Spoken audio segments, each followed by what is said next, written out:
ഇത് ആലപ്പുഴ ജില്ലയിൽ അനിൽകുമാറിന്റെ അത്യാധുനിക രീതിയിൽ സജ്ജീകരിച്ചിട്ടുള്ള പോളി ഹൗസ് ഫാം. കൃഷിയിലൂടെ ജീവിതം പച്ചപിടിപ്പിക്കാമെന്ന ദൃഢനിശ്ചയമെടുത്തപ്പോൾ തന്നെ വിതരണം ചെയ്യേണ്ടത് വിഷരഹിത പച്ചക്കറികൾ ആയിരിക്കണമെന്ന നിർബന്ധവും ഈ കർഷകനുണ്ടായി. തൽഫലമായാണ് ആലപ്പുഴയിൽ നിന്നും 3 കിലോമീറ്റർ വടക്കോട്ട് മാറി തലവടിയിലെ നന്ദനം ഗാർഡൻസ് എന്ന ഈ ഹരിതഗൃഹം സ്റ്റേറ്റ് ഹോർട്ടിക്കൾച്ചർ മിഷന്റെ സഹായത്തോടെ ഉയർക്കൊണ്ടത്. ഇന്നിവിടെ 30 സെന്റ് ഭൂമിയിൽ പൂത്തു തളിർത്തു കിടക്കുന്നത് മാർക്കറ്റിൽ ഏറെ മൂല്യമുള്ള സലാഡ് വെള്ളരിയാണ്. കൃഷിയെക്കുറിച്ച് ശാസ്ത്രീയമായി പഠിച്ചപ്പോൾ ചെടികളെ സ്വാധീനിക്കുന്ന പ്രധാന ഘടകം അന്തരീക്ഷത്തിലെ താപനില, ചെടിയുടെ വേരിലെ ഘടകങ്ങൾ, ജലത്തിലെ ഘടകങ്ങൾ എന്നിവയാണെന്ന് അനിൽകുമാർ മനസ്സിലാക്കി.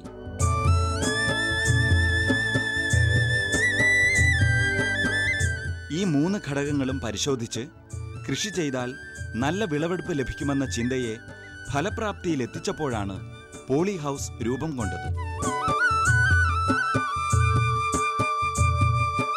തരിശായി കിടക്കുന്ന നിലമുഴുതൊരുക്കി അതിൽ വളരെ ഫലഭൂയിഷ്ഠമായ തീരപ്രദേശങ്ങളിലെ ചുവന്ന ഗ്രാവൽ മണ്ണ് നിക്ഷേപിക്കുകയാണ് ആദ്യം ചെയ്തത്. തുടർന്ന് സലാഡ് വെള്ളരിയുടെ തൈകൾ പടർത്തിവിട്ടു. 2 ഘട്ടമായാണ് ഇവിടെ കൃഷി ചെയ്തിരിക്കുന്നത്.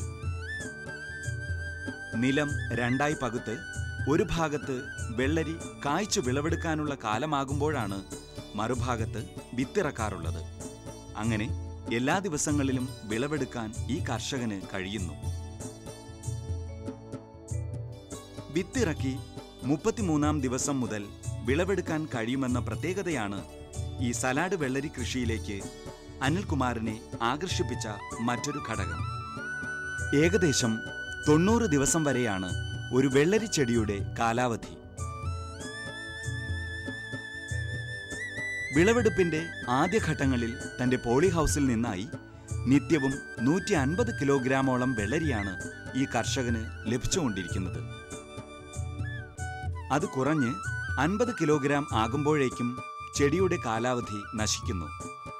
അപ്പോഴേക്കും 2ാം ഘട്ടമായി വിത്തിറക്കിയ സലാഡ് വെള്ളരികൾ വിളവെടുപ്പിന് തയ്യാറായിട്ടുണ്ടാകും. ഇപ്പം നിൽക്കുന്നത് ശ്രീ അനിൽകുമാർ ജിയുടെ പോളി ഹൗസിലാണ്, അതായത് തലവടി ആര്യാട്, ആലപ്പുഴ ജില്ല.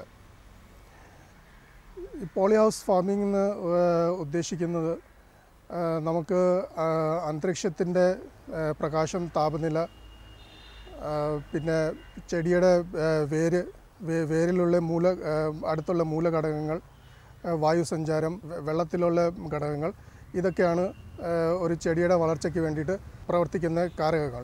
നമ്മൾ പുറമേ കൃഷി ചെയ്യുന്ന അതിനകത്ത് നമുക്ക് ചെടിയുടെ വേരിൻ്റെ അടുത്തുള്ള എൻവയറൻമെൻറ്റ് മാത്രമേ കൺട്രോൾ ചെയ്യാൻ ഒക്കുന്നുള്ളൂ. പക്ഷേ പോളി ഹൗസ് ഫാർമിംഗ് കൊണ്ട് നമുക്ക് ചെടിയുടെ അന്തരീക്ഷത്തിലെ എൻവയറൻമെൻറ്റ് കൂടി കൺട്രോൾ ചെയ്യാൻ സാധിക്കും. അതുകൊണ്ട് നമുക്ക് കൂടുതൽ വിളവ് വർധന, കൂടുതൽ നമുക്ക് കൃഷി ഉൽപ്പാദനം ചെയ്യാൻ പറ്റും. പോളി ഹൗസിൽ കൃഷി ചെയ്യുന്ന വിളകൾ എല്ലാ വിളകളും ചെയ്യാൻ പറ്റില്ല. ചില വിളകളുണ്ട്, പച്ചക്കറികളുണ്ട്, പിന്നെ ഫ്ലവേഴ്സ് ഉണ്ട്, പിന്നെ ഫ്രൂട്ട്സ് ഉണ്ട്. പച്ചക്കറിക്കകത്ത് ടൊമാറ്റോ, വഴുതനങ്ങ, വെണ്ട, സലാഡ് കുക്കുംബർ, പയറിനങ്ങൾ, ക്യാബേജ്, കോളിഫ്ലവർ, പിന്നെ ഫ്ലവേഴ്സിനകത്ത് chrysanthemum, carnation, cut flowers, orchid, anthurium, ഇവയെല്ലാം. പിന്നെ ഫ്രൂട്ട്സിനകത്ത് സ്ട്രോബെറി, മസ്ക് മെലൻ, വാട്ടർമെലൻ ഒക്കെ ചെയ്യാൻ പറ്റും. ഇതിനകത്ത് നമുക്കുള്ള അഡ്വാൻറ്റേജ് എന്താണെന്ന് വെച്ചാൽ ഏത് സമയത്തും നമുക്ക് ഏത് വിള വേണമെങ്കിലും കൃഷി ചെയ്യാൻ പറ്റും.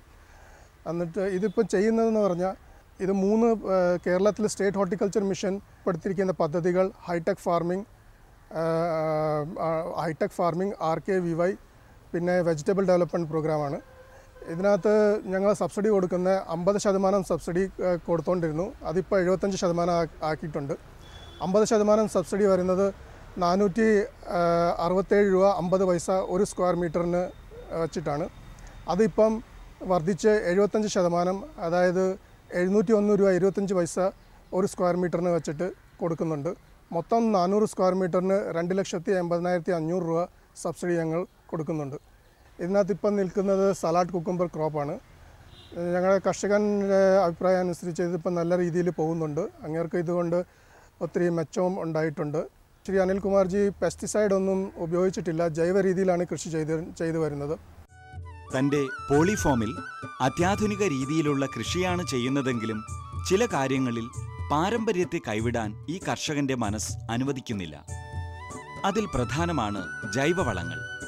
മണ്ണിന്റെ സ്വാഭാവികത നിലനിർത്തി പ്രകൃതിയിൽ നിന്നും കിട്ടുന്ന ജൈവവസ്തുക്കളെ പരമാവധി ഉൾപ്പെടുത്തി മണ്ണിന്റെ വളക്കൂറും ഉൽപാദനശേഷിയും കാലാകാലങ്ങളിലേക്ക് നിലനിർത്തുകയും പരിസ്ഥിതി മലിനീകരണം പരമാവധി കുറയ്ക്കുകയും ചെയ്യുന്ന ജൈവവളങ്ങളായ എല്ലുപൊടി, ചകിരിച്ചോറ്, വേപ്പിൻ പിണ്ണാക്ക്, ചാണകം തുടങ്ങിയ വളങ്ങൾ ഉപയോഗിച്ചു വരുന്നു.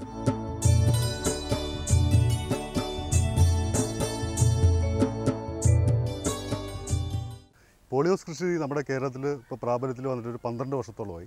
പക്ഷേ എങ്കിലും ഇപ്പോഴും അതിൻ്റെ ഒരു ശൈശവ ദശയിൽ തന്നെയാണ് ഇപ്പോഴും അത് മുമ്പോട്ട് പോകുന്നത്. എങ്കിലും പുതിയ കുറേ ചെറുപ്പക്കാരും കുറേ ആൾക്കാർ ഇതിലോട്ട് ഈ കൃഷി രീതിയിലോട്ട് വന്നിട്ടുണ്ട്. ഒത്തിരി സ്ഥലത്ത് ഇപ്പോൾ പുതിയ പോളിഹൗസിൽ തുടങ്ങിയിട്ടുണ്ട്. ഈ പോളിഹൗസിൻ്റെ പ്രത്യേകത വെച്ചാൽ അധികം വലിയൊരു അധ്വാനമൊന്നും കൂടാതെ തന്നെ നമുക്ക് 1-2 പേർക്ക് വീട്ടുകാർക്ക് തന്നെ ചെയ്യാവുന്നൊരു കൃഷിയാണ് പോളിഹൗസ് കൃഷി എന്ന് പറഞ്ഞാൽ. ആദ്യത്തെ ഒരു ഇൻവെസ്റ്റ്മെൻറ്റ് കുറച്ച് കൂടുതലാണ്, പക്ഷേ ഗവൺമെൻറ്റിൻ്റെ ആയിട്ടുള്ള സബ്സിഡിയും അതുപോലെ സഹായങ്ങളൊക്കെ നമുക്ക് കിട്ടും. പിന്നെ ഇതിനാവശ്യം ഞാനും നേരത്തെ കണ്ട നമ്മുടെ ഒരു ജോലിക്കാരൻ, ഒരു ജാർഖണ്ഡ് എന്നുള്ളൊരു ആൾ മാത്രമേ ഉള്ളൂ. ഞങ്ങൾ രണ്ടുപേരും കൂടാണ് ഇവിടുത്തെ മുഴുവൻ കാര്യങ്ങളും ചെയ്യുന്നത്. ഈ മേലിട്ടിരിക്കുന്ന ഷീറ്റ് എന്ന് പറഞ്ഞാൽ അൾട്രാവയലറ്റ് പ്രൊട്ടക്ട് ചെയ്യുന്ന ഷീറ്റാണ്. അത് ചെടിക്ക് ആവശ്യമില്ലാത്ത സൂര്യപ്രകാശത്തിൽ ചെടിക്ക് ആവശ്യമില്ലാത്ത ഒന്നും അകത്തോട്ട് വരത്തില്ല. പിന്നെ ഡിഫ്യൂസ് ചെയ്ത് എല്ലായിടത്തും ഒരേപോലെ തന്നെ സൺലൈറ്റ് കിട്ടുകയും ചെയ്യും. പിന്നെ ഇതിൻ്റെ ഏറ്റവും വലിയ അഡ്വാൻറ്റേജ് എന്ന് പറഞ്ഞാൽ ഇതിനകത്ത് പെസ്റ്റ് ഒന്നും കയറത്തില്ല, കാരണം മൊത്തം നമ്മൾ നെറ്റ് വെച്ച് കവർ ചെയ്തിരിക്കുകയാണ്. അതുകൊണ്ട് പെസ്റ്റിസൈഡ് അടിക്കേണ്ട, വിഷമടിക്കാത്ത പച്ചക്കറി ധൈര്യമായിട്ട് ഇതിൽ നമുക്ക് ഉൽപ്പാദിപ്പിച്ച് ആൾക്കാർക്ക് കൊടുക്കാൻ പറ്റും. പിന്നെ ഇത് ഹൈടെക് കൃഷി രീതി ആണെന്നൊക്കെയാണ് പറയുന്നതെങ്കിലും നമ്മളിതിനകത്ത് പരമ്പരാഗത രീതിയിലുള്ള ചാണകം, വേപ്പിൻ പിണ്ണാക്ക്, എല്ലുപൊടി അതുപോലുള്ള ജൈവ വളങ്ങളാണ് ഇതിനകത്ത് ഉപയോഗിക്കുന്നത്. പിന്നെ ഹൈബ്രിഡ് ഇനമായതുകൊണ്ടിട്ട് ചെടിക്ക് പ്രായം കൂടുന്തോറും അതിനൊത്തിരി ഡെഫിഷ്യൻസി വരും. അതായത് സിങ്ക്, ബോറോൺ, മഗ്നീഷ്യം അതിൻ്റെയൊക്കെ അത് നമ്മൾ ഓർഗാനിക്കായിട്ട് നമുക്ക് കൊടുക്കാൻ ആ സമയത്ത് ചിലപ്പോൾ പറ്റത്തില്ല. അപ്പോൾ ആ സമയത്ത് ഈ 3 ഇതുപോലത്തെ മൂലകങ്ങൾ നമ്മൾ സ്പ്രേ ചെയ്ത് ഇലയിൽ കൊടുക്കും. അതുകൊണ്ടൊരു 90% ഓർഗാനിക് ആയിട്ടാണ് ഇത് ചെയ്യുന്നതെന്ന് പറയാൻ പറ്റും. ഈ സിങ്കും മാഗ്നീഷ്യവും ഒന്നും നമ്മുടെ ശരീരത്തിന് ദോഷമുള്ളതല്ല, ഇതൊക്കെ നമുക്കും ആവശ്യമുള്ളത് തന്നെയാണ്. അത്യാധുനിക രീതിയിൽ തയ്യാറാക്കിയിരിക്കുന്ന ഈ പോളി ഹൗസിന്റെ മേൽക്കൂര ശാസ്ത്രീയമായി തയ്യാറാക്കിയിട്ടുള്ളതാണ്. സൂര്യപ്രകാശത്തിലെ അൾട്രാവയലറ്റ്, ഇൻഫ്രാറെഡ് ഘടകങ്ങളെ തടഞ്ഞു നിർത്തി ചെടികൾക്കാവശ്യമുള്ള ഘടകങ്ങൾ മാത്രം കടത്തിവിടുന്ന തരത്തിലാണ് ഇതിന്റെ നിർമ്മാണം. നിഴലുകൾ വീഴാതെ വെയിൽ എല്ലായിടത്തും കൃത്യമായി ലഭിക്കാനും ഈ ഷീറ്റുകളുടെ ഉപയോഗം വഴി സാധ്യമാകുന്നു. പോളി ഹൗസിന്റെ വശങ്ങളിലെ വെളുത്ത നെറ്റുകൾ താപനില നിയന്ത്രിക്കുന്നതോടൊപ്പം പക്ഷികളെയും പ്രാണികളെയും അകറ്റാനും സഹായിക്കുന്നു. തൽഫലമായി ഇലകളിലുണ്ടാകുന്ന പുള്ളിക്കുത്ത്, തടവാട്ടം, കായ്തുരപ്പൻ പുഴു തുടങ്ങിയവയെ അകറ്റാനും ഓർഗാനിക് ഉൽപ്പന്നങ്ങൾ തന്നെ വിളവെടുക്കാനും സാധിക്കുന്നു. അടച്ചുകെട്ടിയ രീതിയിൽ തയ്യാറാക്കിയ പോളി ഹൗസിൽ ഹ്യൂമിഡിറ്റി കൂടുതലായിരിക്കും. അതിനാൽ തന്നെ താപനില പുറത്തുള്ളതിനേക്കാൾ ഏറെക്കുറെ 4 ഡിഗ്രി സെൽഷ്യസ് അധികമായിരിക്കും. ഈ താപനില കുറയ്ക്കാനും കൃത്യമായി നിലനിർത്താനുമായി ഇടയ്ക്കിടെ സ്ഥാപിച്ചിരിക്കുന്ന വെഞ്ചുറി വാൽവുകളിലൂടെ ഇലകളിലേക്ക് വെള്ളം സ്പ്രേ ചെയ്തു കൊടുക്കുന്നു. ടൈമറുകൾ സെറ്റ് ചെയ്ത് ഓരോ 15 മിനിറ്റ് ഇടവിട്ട് 1 മിനിറ്റ് വെള്ളം സ്പ്രേ ചെയ്യുന്ന രീതിയാണ് ഇവിടെ സംവിധാനം ചെയ്തിട്ടുള്ളത്. ചൂടിന്റെ കാഠിന്യം അനുസരിച്ച് ഈ ഇടവേള കൂട്ടുകയോ കുറയ്ക്കുകയോ ചെയ്യാം. സലാഡ് വെള്ളരിച്ചെടികൾക്ക് വെള്ളം നനയ്ക്കുന്നതിലുമുണ്ട് ശാസ്ത്രീയത. 1/2 ഇഞ്ച് നീളമുള്ള ട്യൂബ് മണ്ണിൽ പതിപ്പിച്ച് ചെടികളുടെ വേര് വരുന്ന ഭാഗത്ത് സുഷിരമുണ്ടാക്കുന്നു. തുടർന്ന് ഈ ട്യൂബുകളെല്ലാം വാൾവ് വഴി മോട്ടോറുമായി ഘടിപ്പിക്കുന്നു. ഈ മോട്ടോറിലൂടെ ജലത്തിലെ രാസഘടകങ്ങളെല്ലാം മാറ്റി ജലം പമ്പ് ചെയ്യുന്നു. ഇത് ചെടികൾ നനയ്ക്കാനുള്ള അനാവശ്യ സമയം ലാഭിക്കുന്നതോടൊപ്പം തന്നെ വെള്ളത്തിന്റെ ഉപയോഗം പരിമിതപ്പെടുത്തി ഫിൽട്ടർ ചെയ്ത ശുദ്ധജലം തന്നെ വിളകൾക്ക് ലഭിക്കാൻ കാരണമായി തീരുന്നു. ഗോമൂത്രം, ജീവാമൃതം പോലുള്ള ജൈവിക വളങ്ങളും ഈ മോട്ടോറിലൂടെ ജലത്തിൽ കലർത്തി ചെടികൾക്ക് നൽകി വരുന്നുണ്ടിവിടെ. ഏത് കാലാവസ്ഥയിലും ചെടികൾക്ക് ദോഷമുണ്ടാകാത്ത തരത്തിൽ താപനില ക്രമീകരിച്ച് കൃഷി ചെയ്യാൻ ഈ പോളി ഹൗസ് സഹായിക്കുന്നുണ്ട്. പിന്നെ ഇതിനകത്ത് ഇറിഗേഷൻ എന്ന് പറയുന്നത് ഡ്രിപ്പ് ലൈൻ വഴിയാണ് ഇറിഗേഷൻ മൊത്തം. അതുകൊണ്ടിട്ട് നമുക്കൊരു അധ്വാനമൊന്നുമില്ല, ജസ്റ്റ് മോട്ടർ ഓൺ ചെയ്ത് കൊടുത്താൽ മതി. പിന്നെ ആ സിസ്റ്റത്തിൽ കണ്ടതുപോലെ വളം നമ്മൾ വാട്ടർ സോളുബിൾ ആയിട്ടുള്ള ഫെർട്ടിലൈസർ ഒരു വെള്ളത്തിൽ മിക്സ് ചെയ്ത് ബക്കറ്റിലാക്കി അവിടെ വെച്ചാൽ മതി. അതിനൊരു ആ വാൽവ് അടയ്ക്കുമ്പോഴത്തേക്കും ഇത് ഓട്ടോമാറ്റിക്കായിട്ട് ഈ ഫെർട്ടിലൈസർ വലിച്ചെടുത്ത് വെള്ളമായിട്ട് മിക്സായി എല്ലാ ചെടികളുടെയും ചവിട്ടി പോയിക്കോളും. ഞാനിവിടെ ജീവാമൃതം, പശുവിൻ്റെ ചാണകത്തിൽ എന്ന് പറയുന്ന ജീവാമൃതമാണ് ഞാൻ ഇവിടെ കൂടുതലായിട്ട് ഉപയോഗിക്കുന്നൊരു വളം. പിന്നെ ആദ്യം ഞാൻ നേരത്തെ പറഞ്ഞ് ഈ ചാണകം, വേപ്പിൻ പിണ്ണാക്ക്, എല്ലുപൊടി ഇതെല്ലാം അടിവളമായിട്ട് നമ്മൾ നേരത്തെ തന്നെ കൊടുക്കുന്നുണ്ട്. എല്ലാ ദിവസങ്ങളിലും കൃത്യമായി വിളവ് ലഭിക്കുന്നതിനാൽ നേരത്തെ ഓർഡർ എടുത്ത വിപണന കേന്ദ്രങ്ങളിൽ അനിൽകുമാർ തന്നെ എത്തിക്കുകയാണ് പതിവ്.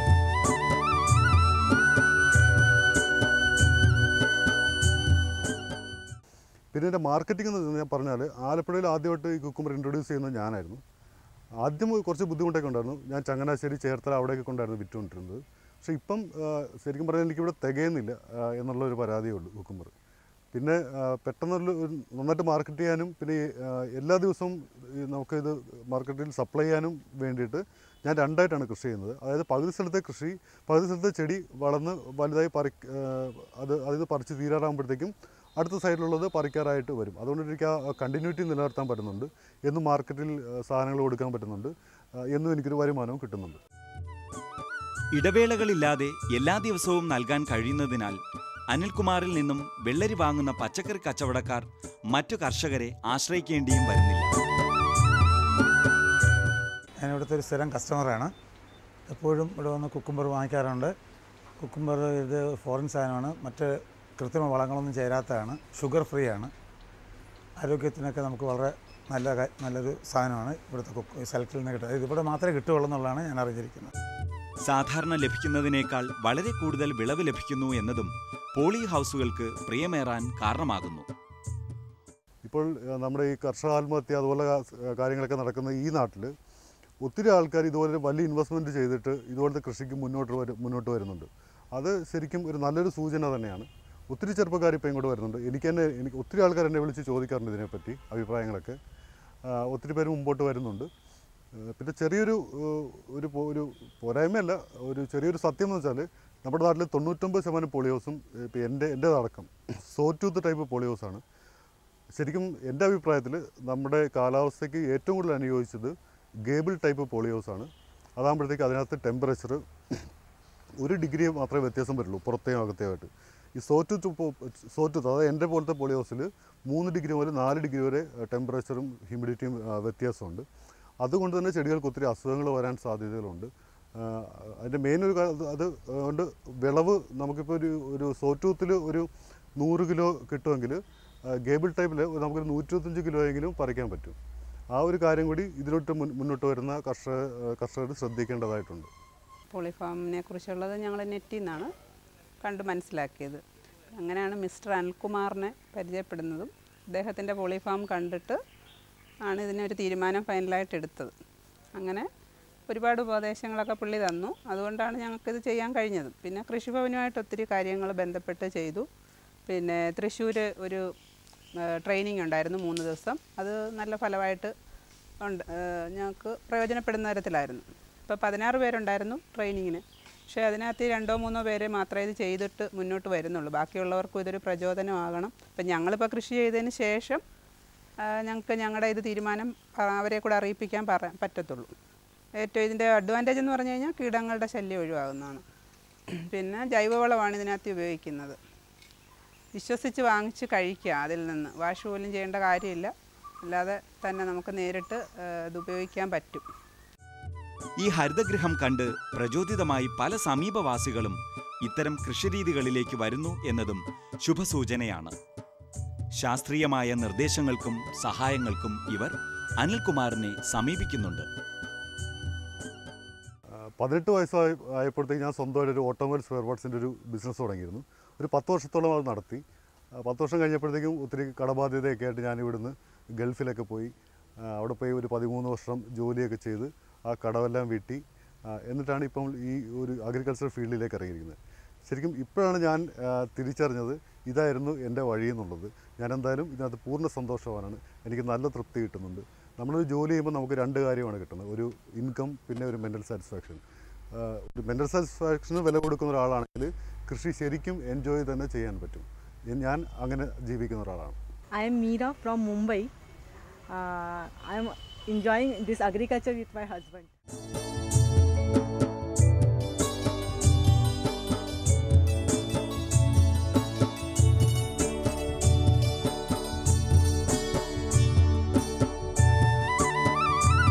കൃഷിയിലൂടെ ലഭിക്കുന്ന മനസ്സംതൃപ്തി തന്നെയാണ് തുടർന്നും കാർഷിക മേഖലയിൽ ചവിട്ടി നിൽക്കാൻ ഈ കർഷകന് ആത്മവിശ്വാസം നൽകുന്നത്.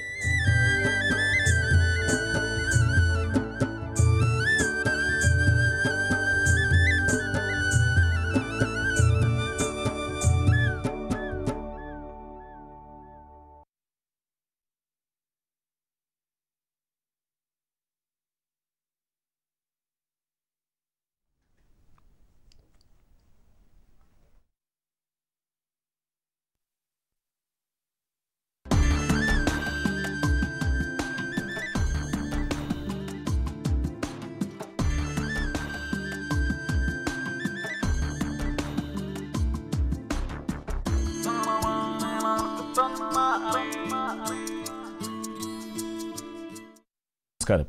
ദൂരദർശൻ കാർഷിക വാർത്തകളിലേക്ക് സ്വാഗതം. പ്രധാന വാർത്തകൾ. കാർഷിക ആവശ്യത്തിന് കുഴൽ കിണർ കുഴിക്കാൻ 50% സബ്സിഡി. റെഡിമെയ്ഡ് പുൽത്തകിടി നിർമ്മാണത്തിൽ പരിശീലനം. നവര നെൽകർഷകരുടെ ഡയറക്ടറി തയ്യാറാക്കുന്നു.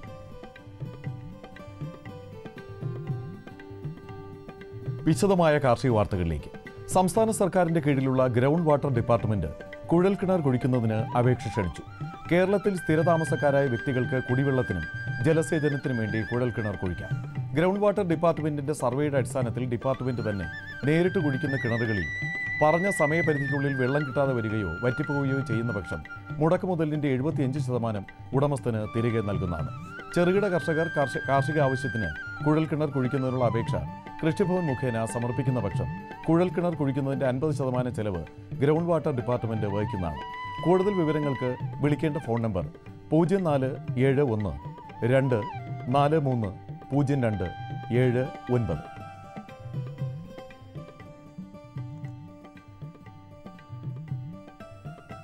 കൊല്ലം ജില്ലയിലെ അഞ്ചലിൽ പ്രവർത്തിക്കുന്ന ജില്ലാ കൃഷിത്തോട്ടത്തിൽ ടിഷ്യൂ കൾച്ചർ ടെക്നീഷ്യൻ കോഴ്സ് നടത്തുന്നു. 6 മാസമാണ് പരിശീലന കാലാവധി. 3000 രൂപയാണ് ഫീസ്. അവസാനത്തെ 3 മാസം പരിശീലനാർത്ഥികൾക്ക് 2000 രൂപ വീതം സ്റ്റൈപ്പൻഡ് നൽകും. കൂടുതൽ വിവരങ്ങൾക്ക് 0475 2270 447 എന്ന നമ്പറിൽ വിളിക്കുക.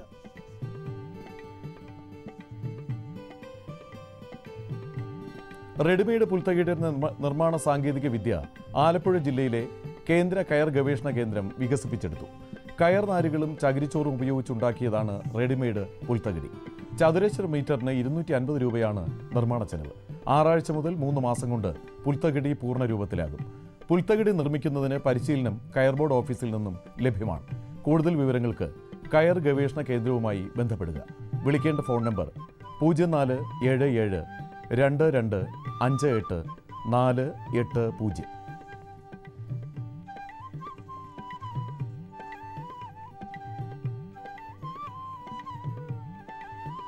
കൃഷി മൃഗസംരക്ഷണ വകുപ്പുകൾ, പൊതുമേഖലാ സ്ഥാപനങ്ങൾ, കാർഷിക ഏജൻസികൾ എന്നിവയുടെ സഹകരണത്തോടെ സംഘടിപ്പിക്കുന്ന ഈ വർഷത്തെ സംസ്ഥാനതല കാർഷിക ദിനാചരണം ആഗസ്റ്റ് 16, 17, 18 തീയതികളിൽ കോഴിക്കോട് സ്വപ്നനഗരിയിൽ നടത്തും. വിവിധ ജില്ലകളിൽ നിന്നെത്തുന്ന കർഷകരുടെ ഘോഷയാത്ര, കർമ്മസേനാംഗങ്ങളുടെ പരേഡ്, കാർഷിക പ്രദർശനം, സെമിനാറുകൾ, വിദ്യാർത്ഥികൾക്കായിട്ടുള്ള മത്സരങ്ങൾ, സാംസ്കാരിക സമ്മേളനം തുടങ്ങിയവയും സംസ്ഥാനതല കർഷക ദിനാചരണത്തോടൊപ്പം നടത്തും. കർഷക അവാർഡ് വിതരണം ആഗസ്റ്റ് 16-നാണ്. കേരളത്തിന്റെ തനത് ഔഷധ നെല്ലിനമായ നവരയുടെയും കൃഷിയും വിപണനവും പ്രോത്സാഹിപ്പിക്കുന്നതിനായി കേരള കാർഷിക സർവകലാശാല നവരയുടെ കൃഷിയിലും വിപണനത്തിലും ഏർപ്പെട്ടിരിക്കുന്നവരുടെ ഡയറക്ടറി തയ്യാറാക്കുന്നു.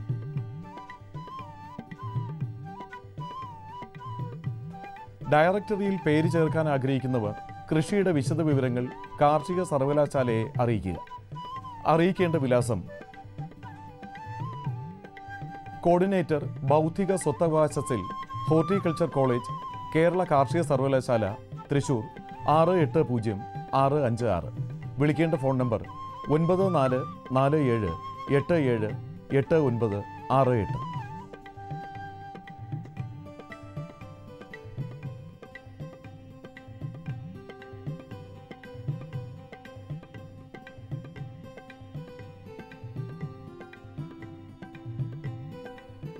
സംസ്ഥാന കൃഷിവകുപ്പ് കൂത്തുപറമ്പിൽ ആരംഭിച്ച bio resource cum agro service centre Kerala കാർഷിക സർവകലാശാലയുടെ സഹകരണത്തോടെ agro processing and value additional 6 മാസത്തെ സർട്ടിഫിക്കറ്റ് കോഴ്സ് ആരംഭിക്കുന്നു. +2 ജയിച്ച 30 വയസ്സ് കഴിയാത്തവർക്ക് അപേക്ഷിക്കാം. 15,000 രൂപയാണ് ഫീസ്. പട്ടികജാതി പട്ടികവർഗ്ഗക്കാർക്ക് ഫീസ് 10,000 രൂപ അടച്ചാൽ മതി. SSLCയുടെയും +2വിൻ്റെയും സർട്ടിഫിക്കറ്റുകളുടെ സാക്ഷ്യപ്പെടുത്തിയ പകർപ്പ് സഹിതം അപേക്ഷ സമർപ്പിക്കണം. രജിസ്ട്രേഷൻ ഫീസ് 100 രൂപയാണ്. കോഴ്സ് ഈ മാസം ആരംഭിക്കും. വിശദവിവരങ്ങൾക്ക് വിളിക്കേണ്ട ഫോൺ നമ്പർ 094977154445. മറ്റൊരു നമ്പർ 9446361794.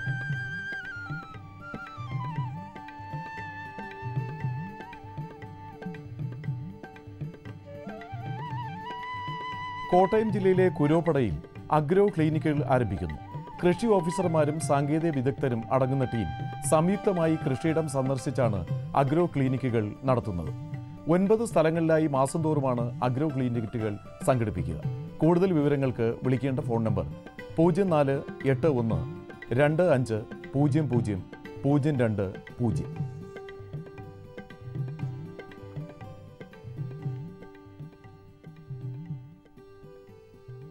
കേരളത്തിലെ ഒട്ടുമിക്ക കൃഷിഭവനുകളിലും കുരുമുളക് വ്യാപന പുനരുദ്ധാരണ പദ്ധതി പ്രകാരം വേരുപിടിപ്പിച്ച കുരുമുളക് വള്ളികൾ വിതരണം ചെയ്യുന്നു. കരമടച്ച രസീത് സഹിതം കൃഷിഭവനിൽ ചെന്നാൽ കർഷകർക്ക് കുരുമുളക് തൈകൾ കൈപ്പറ്റാവുന്നതാണ്. ഇനി കമ്പോള നിലവാരം. വെളിച്ചെണ്ണ കൊച്ചിയിൽ 15,100 രൂപ, കോഴിക്കോട് 15,600 രൂപ, തൃശ്ശൂരിൽ 15,050 രൂപ. കൊപ്ര കൊച്ചിയിൽ 10,400 രൂപ, കോഴിക്കോട് 10,350 രൂപ, തൃശ്ശൂരിൽ 10,000 രൂപ. കുരുമുളക് അൺഗാർബിൾഡ് 70,000 രൂപ, ഗാർബിൾഡ് 72,500 രൂപ. ചുക്ക് മീഡിയം 31,000 രൂപ, ബെസ്റ്റ് 32,500 രൂപ. മഞ്ഞൾ സേലം 7,000 രൂപ, ഈറോഡ് 7,200 രൂപ. അടയ്ക്ക പുതിയത് 20,000-നും 22,000-നും മധ്യേ. കൊച്ചിയിൽ റബ്ബർ 5 ഗ്രേഡ് 13,700 രൂപ, 4 ഗ്രേഡ് 14,450 രൂപ. കോട്ടയത്ത് റബ്ബർ 5 ഗ്രേഡ് 13,700 രൂപ, 4 ഗ്രേഡ് 14,550 രൂപ. കമ്പോള നിലവാരം കൊച്ചി. വെളിച്ചെണ്ണ 15,000 രൂപ, കൊപ്ര 10,400 രൂപ, പിണ്ണാക്ക് എക്സ്പെല്ലർ 2,100 രൂപ, റോട്ടറി 3,000 രൂപ. കുരുമുളക് അൺഗാർബിൾഡ് 70,000 രൂപ, ഗാർബിൾഡ് 72,500 രൂപ. ചുക്ക് മീഡിയം 31,000 രൂപ, ബെസ്റ്റ് 32,500 രൂപ. മഞ്ഞൾ നാടൻ 6,200 രൂപ. അടയ്ക്ക പുതിയത് 20,000-നും 22,000-നും മധ്യേ. ജാതിക്ക തൊണ്ടൻ 200-നും 270-നും മധ്യേ. തൊണ്ടില്ലാത്തത് 400-നും 450-നും മധ്യേ. ജാതിപത്രി 600-നും 800-നും മധ്യേ. ഗ്രാമ്പു 900-നും 1,060-നും മധ്യേ. റബ്ബർ RSS 5 ഗ്രേഡ് 13,700 രൂപ, 4 ഗ്രേഡ് 14,450 രൂപ. ഒട്ടുപാൽ 9,900 രൂപ. ലാറ്റക്സ് 11,500 രൂപ. കമ്പോള അവലോകനം. ഏലക്ക ലേലം ഒരാഴ്ച കാലയളവിലേക്ക് നിർത്തി. ഉൽപ്പന്നത്തിന്റെ കുറഞ്ഞ വിലയാണ് ചരക്ക് നീക്കം നിയന്ത്രിക്കാൻ കർഷകരെ പ്രേരിപ്പിച്ചത്. മൺസൂൺ ദുർബലമായതിനാൽ വണ്ടൻമേട്, കുമിളി, കട്ടപ്പന ഭാഗങ്ങളിൽ വിളവ് ചുരുങ്ങി. ഇന്നു മുതൽ ഒരാഴ്ച കാലയളവിൽ ഏലത്തിന്റെ ലേലം നിർത്തുന്നത്. റംസാൻ അടുത്തതിനാൽ ഏലത്തിന് ആഭ്യന്തര ആവശ്യം ഉയർന്നു. വിദേശ കുരുമുളക് ഇറക്കുമതി ഹൈറേഞ്ചിലെ ഉൽപ്പാദകരുടെ താൽപ്പര്യങ്ങൾക്ക് തിരിച്ചടിയാവും. ഇറക്കുമതി നടന്ന ശ്രീലങ്കൻ കുരുമുളക് കിലോ വില 690 രൂപയാണ്. ഹൈറേഞ്ച് കുരുമുളക് 700 രൂപയിലാണ്. വിദേശ ചരക്ക് കൂടുതലായി എത്തുമെന്ന സൂചനകളാണ് വിപണിയിൽ നിന്ന് ലഭിക്കുന്നത്. മധ്യകേരളത്തിന്റെ പല ഭാഗങ്ങളിലും പുലർച്ചെ അനുഭവപ്പെട്ട മഴ റബ്ബർ ടാപ്പിംഗ് തടസ്സപ്പെടുത്തി. പ്രതികൂല കാലാവസ്ഥ മൂലം വിപണിയിൽ ഷീറ്റ് വരവ് കുറവാണ്. മികച്ച ഇനം റബ്ബർ 14,550 രൂപ വരെ ഉയർന്ന് ഇടപാടുകൾ നടന്നു. അതേസമയം ഒട്ടുപാലിന് 10,000 രൂപയുടെ താങ്ങ് നഷ്ടപ്പെട്ട് 9,900 രൂപയിൽ രേഖപ്പെടുത്തി. ഇനി കാലാവസ്ഥ. പ്രധാന നഗരങ്ങളിൽ രേഖപ്പെടുത്തിയ താപനില: കണ്ണൂർ കൂടിയ താപനില 33.7 ഡിഗ്രി സെൽഷ്യസ്, കുറഞ്ഞ താപനില 24.8 ഡിഗ്രി സെൽഷ്യസ്. കോഴിക്കോട് 32.7, 24.5. കൊച്ചി 31, 24. ആലപ്പുഴ 30, 25.2. പുനലൂർ 29.5, 23.2. തിരുവനന്തപുരം കൂടിയ താപനില 30.4 ഡിഗ്രി സെൽഷ്യസ്, കുറഞ്ഞ താപനില 24.4 ഡിഗ്രി സെൽഷ്യസ്. ഇതോടെ ഇന്നത്തെ കാർഷിക വാർത്തകൾ പൂർണ്ണമാകുന്നു. നമസ്കാരം.